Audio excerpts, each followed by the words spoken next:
Halo adik-adik, ketemu lagi sama Pak Hasben. Hari ini tentang fisika kelas 1 dengan judul gerak lurus.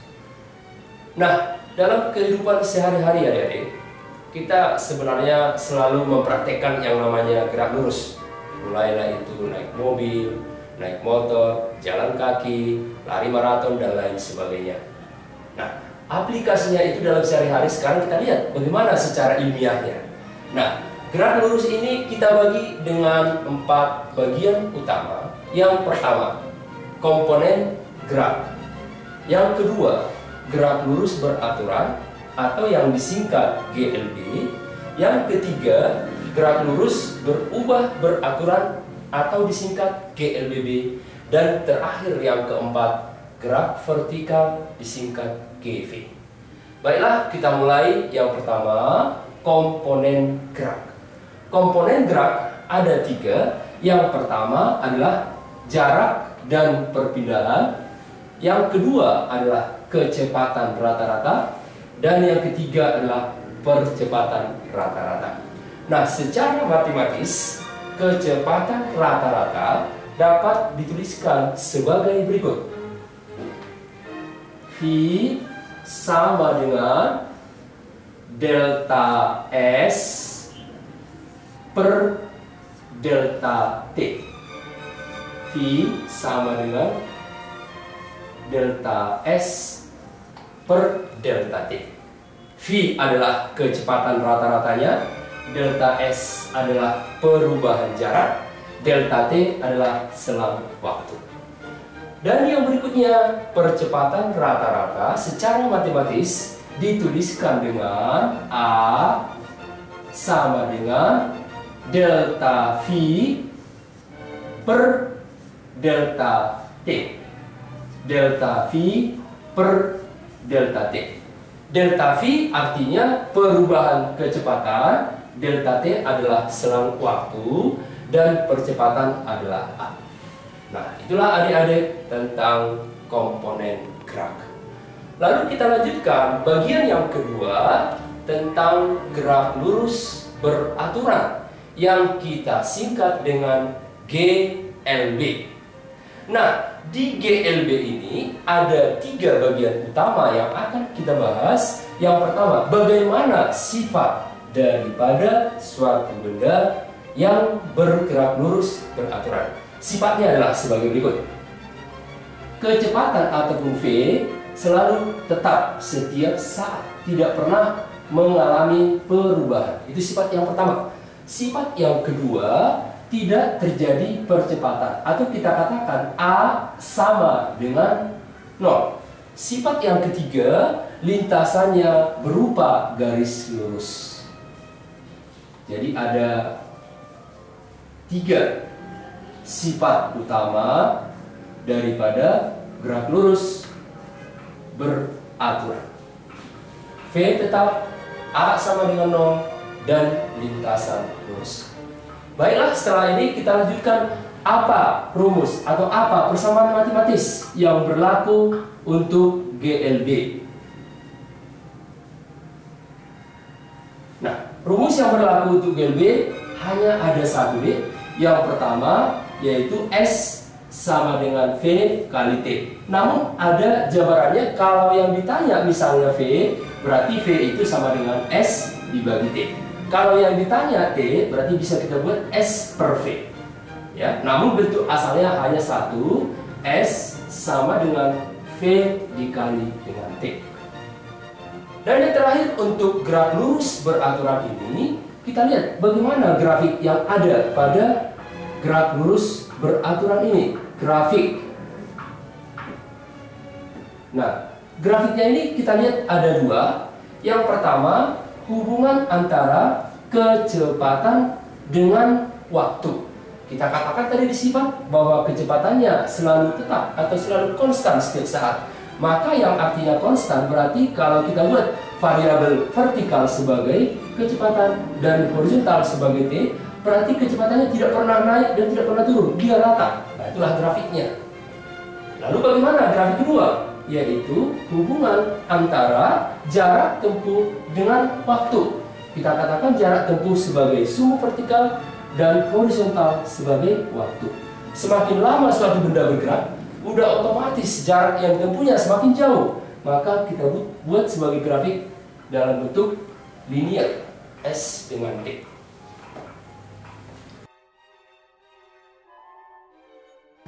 Oke adik, tadi sudah kita bahas bagian pertama dan kedua.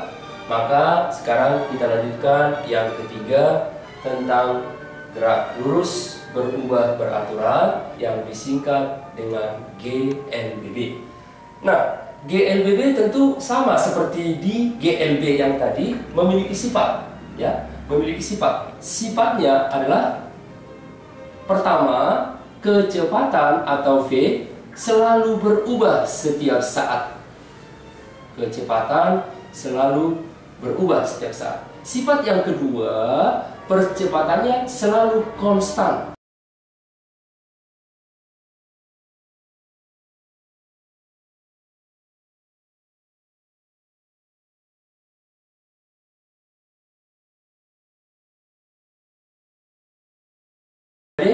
Sifat daripada benda bergerak lurus berubah beraturan.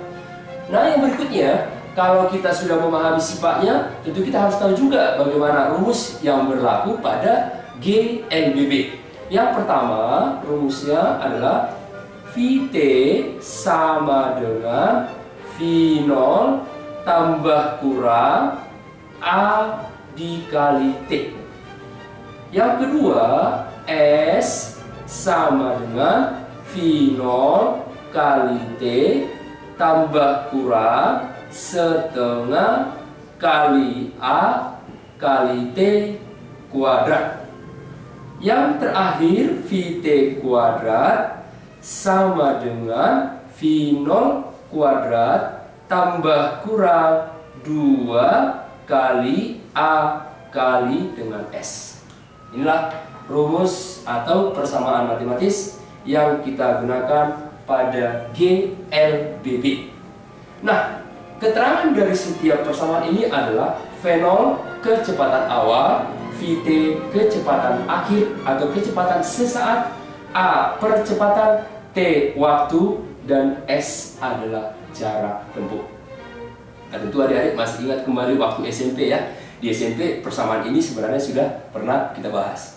Cuman bedanya apa? Bedanya tentu di soal ya. Soal di SMA tentunya akan lebih sulit daripada waktu di SMP dulu. Namun matematisnya tidak berbeda deh, sama seperti waktu SMP dulu. Nah, lalu tentu muncul pertanyaan di pikiran kita masing-masing. Sudah pasti, di sini kok ada sih plus min? Nah, gitu ya. Kenapa ada plus min? Nah, artinya deh, kalau terjadi nanti pertambahan kecepatan, ya, jadi benda mula-mula lambat, semakin cepat, semakin cepat. Nah, itu artinya terjadi pertambahan percepatan, atau kita sebut terjadi percepatan. Percepatan, berarti tandanya adalah A menjadi tanda plus. Setiap A yang ada di sini kita buat jadi tanda plus. Kemudian, kalau nanti terjadi pengurangan kecepatan, berarti benda itu mengalami perlambatan.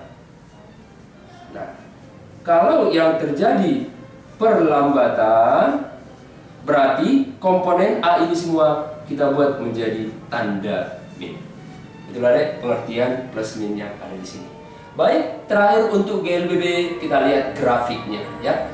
Grafiknya yang pertama ya, yaitu hubungan antara kecepatan terhadap waktu. Kecepatan terhadap waktu. Kalau seandainya benda itu bergerak dari keadaan awal diam, atau dengan kata lain kecepatan awal 0, maka grafiknya mulai dari titik 0 adalah sebagai berikut. Ya, dan dipastikan di sini berarti terjadi pertambahan kecepatan atau terjadi percepatan. Nah, kemungkinan berikutnya bisa saja benda itu bukan dari kecepatan awal 0, melainkan kecepatan awal lebih besar dari 0. Maka hubungan kecepatan terhadap waktu T, dia bisa kita buat dari titik di atas 0.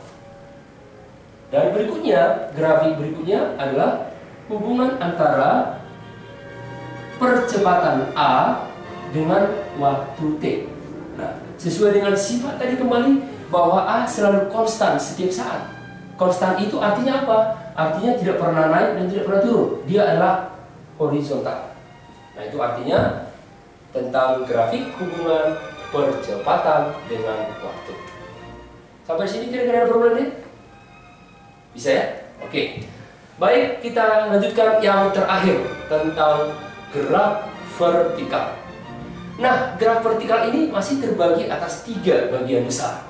Yang pertama, gerak jatuh bebas yang kita singkat GJB. Yang kedua, gerak vertikal ke bawah yang kita singkat GVB. Dan yang terakhir, gerak vertikal ke atas yang kita singkat GVA. Nah, kita mulai yang pertama, gerak jatuh bebas. Nah, sifat untuk gerak jatuh bebas,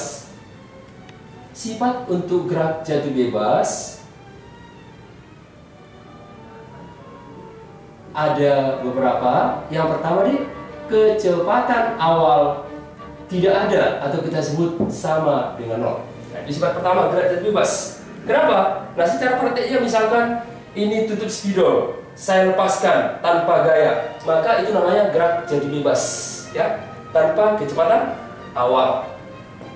Nah, baik, sifat yang kedua adalah A yang ada tadi pada GLBB, kita ganti menjadi plus G, artinya plus percepatan gravitasi. Lalu apa lagi?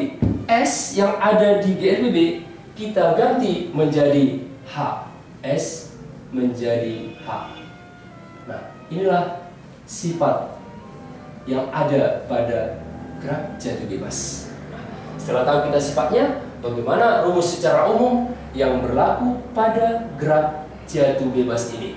Kita lihat, rumusnya tidak banyak deh, hanya ada 2 sifat atau rumus utama. Yang pertama adalah kalau ditanya berapa kecepatan suatu benda saat mencapai dasar. Nah, rumusnya V akar dari 2 kali gravitasi kali ketinggian benda. Rumus kedua adalah waktu yang dibutuhkan mulai benda dilepaskan hingga sampai ke dasar. Rumusnya T akar dari 2 kali ketinggiannya dibagi gravitasi. Inilah 2 rumus yang berlaku untuk gerak jatuh bebas.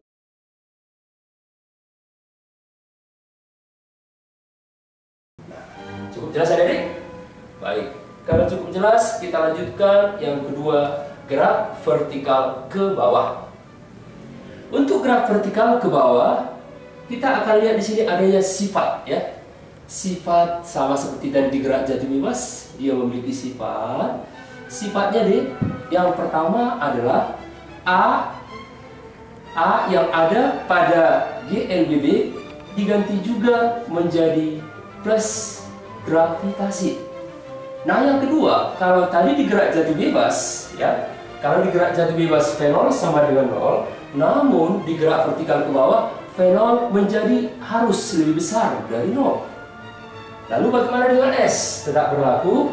S kita ganti menjadi variabel H atau ketinggian. Inilah deh sifat yang ada pada gerak vertikal ke bawah yang kita singkat GVB.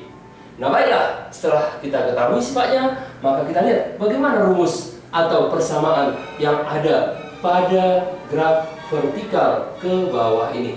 Nah, rumusnya tentu berdasar dari GLBB. Ini dia, yang 3 ini. Tinggal kita ganti semua sesuai dengan sifatnya. Katanya A diganti jadi apa? Jadi G. S diganti jadi H. Nah, itu kita ikutin sekarang. Oke, rumus pertama berarti VT sama dengan V0 tambah A diganti jadi G. Berarti G kali dengan T. Itu rumus yang pertama. Rumus yang kedua, S diganti jadi variabel H sama dengan V0 kali T. V0 kali T tambah setengah G kali T kuadrat. Setengah G kali T kuadrat. Dan yang terakhir, VT kuadrat sama dengan V0 kuadrat tambah 2 kali G kali H. 2 kali G kali H. H-nya bisa huruf besar, bisa huruf kecil. Inilah rumus yang berlaku kalau benda bergerak vertikal ke bawah. Baik, yang terakhir kita lihat bagaimana kalau benda bergerak vertikal ke atas. Nah, yang pertama sekali kita lihat dulu sifatnya nih. Sifat. Nah, sifatnya itu pertama A diganti jadi min G.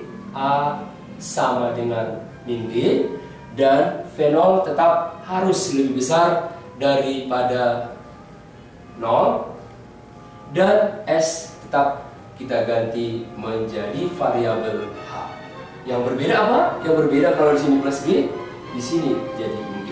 Jadi sifat daripada gerak vertikal ke atas. Nah, setelah kita ketahui sifatnya, bagaimana rumus atau matematis yang berlaku? Nah, di sini rumusnya yang utama yaitu kalau ditanya tinggi maksimum yang dicapai oleh suatu benda, seandainya benda itu kita lemparkan vertikal ke atas. Nah, tentu tinggi yang dicapai bagaimana? Nah, itu matematisnya H max sama dengan kecepatan awal yang kita berikan ke atas dikuadratkan per 2 kali gravitasi. Lalu bagaimana waktu yang dibutuhkan dari semenjak kita tembakkan sampai mencapai tinggi maksimum? Berarti kita sebut namanya T maksimum sama dengan V0 dibagi gravitasi. Nah, inilah semua adik-adik materi kita untuk saat ini. Kalau ada yang mau ditanyakan silakan. Kalau tidak, berarti dicatat dengan baik. Oke, terima kasih semuanya.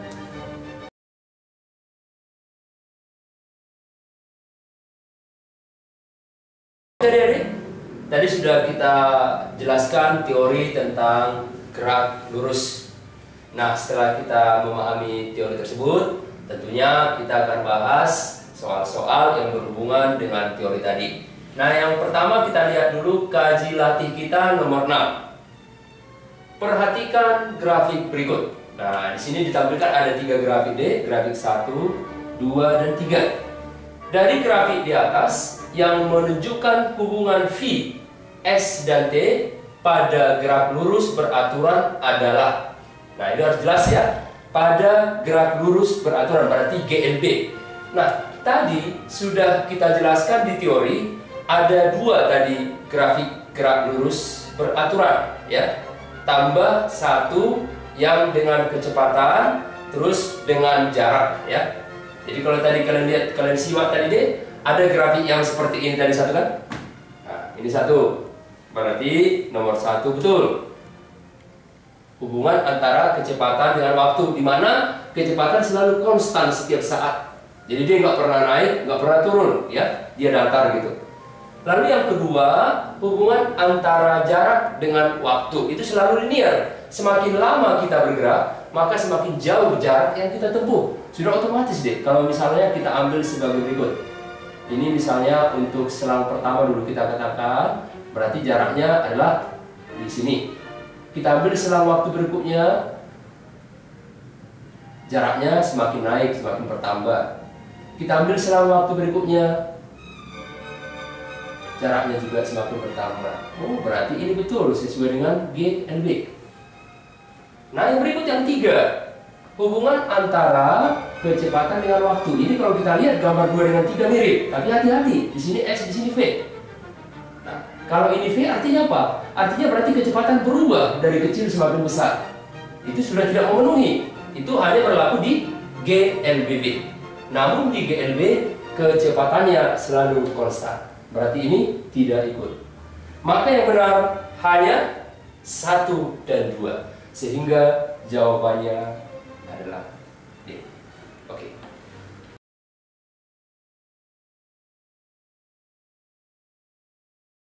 Adik-adik, setelah tadi kita kerjakan soal kaji latih nomor 6, maka kita lanjutkan sekarang soal kaji latih nomor 7. Perhatikan pernyataan berikut. 1. Mempunyai kecepatan tetap. 2. Lintasan garis lurus. 3. Percepatan sama dengan 0. 4. Tidak ada gaya yang bekerja pada benda. Pernyataan yang benar dari keempat pernyataan ini untuk GLB adalah yang mana? Nah, tadi sudah cukup jelas di teori bahwa setiap namanya gerak lurus pasti lintasannya garis lurus. Tadi ada selalu kita nyatakan. Nah, nggak apa-apa, langsung kita lihat dulu. Oh, nomor 2 sudah pasti benar. Lalu yang berikut, karena GLB syaratnya tidak mengalami perubahan kecepatan. Yang ada tadi grafiknya, dia kecepatannya datar atau dengan kata lain konstan. Maka mempunyai kecepatan tetap atau konstan betul. Yang ketiga, percepatan 0. Jelas, kalau tidak ada perubahan kecepatan, pasti percepatannya sama dengan 0. Benar nomor 3. Yang keempat, tidak ada gaya yang bekerja pada benda. Benar. Justru karena tidak ada gaya yang bekerja pada benda, makanya dia GLB. Ya, kalau nanti ada gaya berarti dia bukan lagi GLB, melainkan GLBB. Baik adik-adik, berarti setelah kita lihat semuanya betul. Jawabannya adalah A.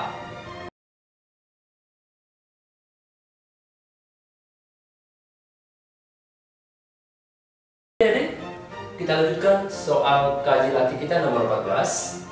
Berikut adalah grafik kecepatan V terhadap waktu T untuk gerak lurus berubah beraturan. Nah, grafiknya seperti gambar. Dari grafik tersebut, besarnya percepatan adalah A. 2,5 m/s kuadrat, B. 3,0 m/s kuadrat, C. 3,5 m/s kuadrat, D. 4,0 m/s kuadrat, 5,0 m/s kuadrat. Oke, pembahasannya adalah sebagai berikut. Angka 20 ini adalah sebagai fenol karena dia bermula dari T sama dengan 0. Maka kita sebut fenol atau kecepatan awal sama dengan 20. Lalu setelah 8 detik, kecepatannya naik menjadi 40. Berarti terjadi pertambahan kecepatan D. Maka kita tulis Vt sama dengan 40. Dua-duanya m/s. Hati-hati deh, kalau percepatan m/s kuadrat, kalau kecepatan m/s. Lalu setelah berapa lama itu terjadi, ternyata kita lihat di grafik setelah 8 sekon. Nah, maka muncul pertanyaan D, berapakah percepatan yang dialami benda dari grafik tersebut? Lambang percepatan kita ketahui adalah A. Berapakah ini? Nah, untuk ini kita lihat kembali rumus GLBB. Yang paling pas buat ini, karena tadi ada 3 rumus GLBB. Yang paling pas ada variabel fenol, ada variabel Vt, ada variabel T, ada variabel A adalah yang pertama. Bisa dilihat rumus yang pertama pada GLBB yang tadi, yaitu Vt sama dengan V0 tambah A kali T. Kenapa tambah nih? Karena terjadi pertambahan kecepatan. Tadi sudah kita jelaskan. Kalau terjadi pertambahan kecepatan, maka di sini tanda plus. Kalau terjadi pengurangan kecepatan, maka di sini kita kasih tanda min. Oke? Nah, kita lihat angkanya sekarang. Vt masukkan jadi 40 sama dengan fenolnya masukkan 20 tambah A yang akan kita cari, berarti A dikali lamanya adalah 8. Nah, jadi setelah itu kita kurangkan 40 dengan 20 akan sama dengan 8 kali A. Jadi angka 8-nya bisa kita geser ke depan ya. 40 kurang 20 sama dengan 20 menjadi 8 kali A. Berarti A-nya adalah berapa dibagi berapa nih? 20 dibagi 8. Betul. 20 dibagi 8. Itulah yang hasilnya 2,5 meter per sekon kuadrat. Nah, berarti jawabannya adalah. Oke, dicatat adik-adik.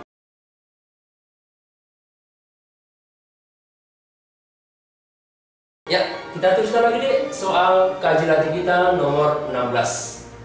Sebuah duren jatuh dari ketinggian 25 meter. Maka duren tersebut akan sampai pada ketinggian 5 meter setelah jatuh berapa detik? Nah, pilihannya A 2 detik, B 3 detik, C 4 detik, D 5 detik, E 6 detik. Nah, kita lihat pembahasannya. Nah, kalau kita lihat secara skema gambar, andaikanlah duren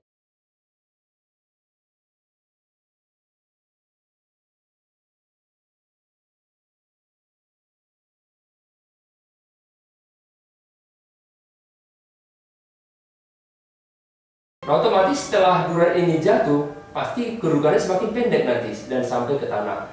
Nah, dia akan jatuh, kita lihat skemanya, jatuh, dan akhirnya tibalah dia pada ketinggian 5 meter. Berarti kurang lebih kalau Bapak gambarkan, sinilah dia. Nah, jadi yang 5 meter itu adalah yang ini. 5 meter. Nah, kita sebutlah ini sebagai acuan atau tanah. Nah, berarti yang perlu sekarang kita perhatikan adalah jarak yang sudah dilalui selama bergerak untuk mencapai ketinggian 5 meter adalah ini deh. Inilah jarak yang sudah dilalui. Nah, berarti berapa itu? Kita sebut sebagai H, yaitu 25 dikurangi dengan 5. Oke? 25 dikurangi dengan 5 meter. Hasilnya adalah 20 meter. Itulah ketinggian yang ditempuh atau jarak yang dilalui. Nah, setelah dapat kita peroleh ini, maka langsunglah kita masuk ke persamaan waktu untuk jatuh bebas. Tadi sudah ada persamaannya, T sama dengan akar dari 2 kali H dibagi Q. Nah, tadi sudah ada persamaan ini. Kita masukkan variabelnya sekarang deh. Berarti akar dari 2 kali H-nya dari 20 dibagi gravitasi. Gravitasi itu kalau tidak disebutin di soal, kita ambil dia angka 10. Ingat ya, kalau tidak disebutin di soal, ambil angka 10. Berarti 2 kali 20 per 10. Supaya tidak repot, coret aja nolnya deh. 10 dengan 1 nol di atas habis. Maka tinggal 2 kali 2. Maka 2 kali 2 itu masih tetap berapa deh? 4. Berarti akar 4 berapa? Iya, 2 sekon.